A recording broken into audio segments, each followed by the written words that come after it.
السلام علیکم ورحمت الله وبرکاته. ملګرو ډیر د افسوس مقام دی چې نن سبا زمونږ په معاشره کې دومره سخته بیروزګاری او دومره مهنګایي راغلی ده چې یو مجبور پلان را پاسېدلی دی او هغه د یو څو پیسو دپاره خپله ماشومه لور یې په 50,000 باندې په یو پنجابي باندې خرڅه کړې ده او باقاعده بیا هغه د پلار یې تازه انټرویو هم مخې ته راغلی ده او هغه دې وخت کې خپل لور پسې په چغو چغو باندې جاړي.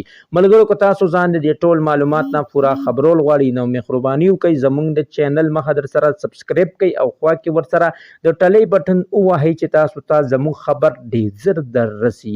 ملګرو ډېر د افسوس او ډېر د ژړا مقام دی ځکه چې نن سبا معاشره کې مهنګایي او بیروزګاري ډیره زیاته خوره شوې ده. د هغې باوجود خلک ډېر زیات تنګ شوي هم دي. داسې یو مجبوره پلار را پاسېدلی دی چې هغه ته د 50,000 روپو ضرورت و او په 50,000 روپیو یې خپله ماشومه لور په یو پنجابي باندې خرڅه کړې ده او اوس یې هغه پلار وایي چې ما ډېره سخته غلطي شوې ده او داسې څوک نشته چې هغه پنجابي له پیسې ورکړي چې ما له واپس خپله ماشومه لور راکړي. ملګرو الله پاک دې په موږ غریبانو باندې رحم وکړي.